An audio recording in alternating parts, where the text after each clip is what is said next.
Good evening, everybody. My name is Carlos Diaz. I'm responsible for the railway and port operation at Nacala Logistics Corridor. Today, the aim is to give a brief background of what we have implemented, what we are doing in the corridor, and try to also show some of the very interesting possibilities and powerful implementations on our logistics operation. We will try to use as much as we can to not jeopardize the time. So I expect to take only 5 minutes of your time because the video was so clear that maybe I don't need to stand here anymore, but anyway, let's see if I can. Okay. So the presentation that we will bring to you has mainly 3 sections. I'll start by giving a background of the railway network.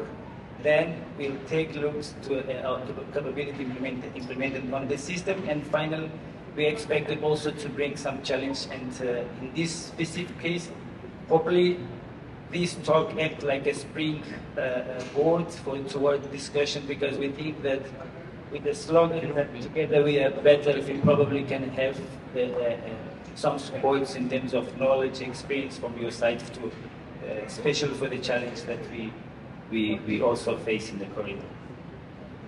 Here, just for everybody to have an overview of the whole corridor network. So we operate almost 1.5 thousand kilometers of railway. So our main line links Nacala to Mortis, and I mean main line because Nacala to Mortis, it's an integrated solution where we have control of the port and the mine, so in the fleet of the trains also.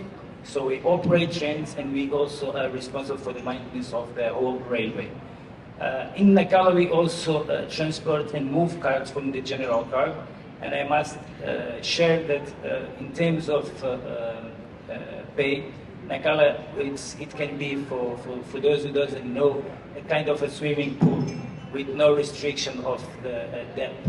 So in a worst condition, we can have 20 meters CD depth, which gives us unique conditions to operate port. We also have the general cargo port, which was very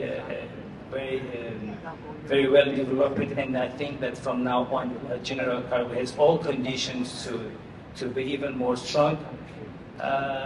We have also, beside the coal trains, we also run passenger trains, and we also have operation inside Malawi and Kwambalishi, as you can see in this board. We are today 2.3 thousand, 80% of national citizens. So here also it's something that we feel proud of it, because as you know, it's a project of 7 years. 7 years ago with no port and 80% of representation of national. It's something that we are proud of it. The service we have on our logistics operation is general cargo, as I already mentioned. We have the capability to move today 4 million tons of cargo. We also include food, but the kind of potential that we have in the whole Nacala logistics, we can in any moment, in case of need, increase these capacities on the general cargo side. The coal line we call main line. So we have implemented today we are all capabilities to run 18 million tons of coal. We have the train type that we use is 100 train wagons and 4 loaders with 60 payload each. So trains and movement in ports of Nacala Valley is completely implemented with the condition to load 8 million tons a year. We are putting some effort, taking into consideration that we have extra cargo also in that mine. We are starting now also to increase the capacity of the line, let's say to 22 and maybe end of next year. So we also operate the passenger train. So the passenger trains, we move passenger train between Mozambique and Malawi. I'm not going to go in detail, but we have here all the sections that we have. So in terms of infrastructure and technology we have, I think we are very blessed with everything we have implemented on the railway.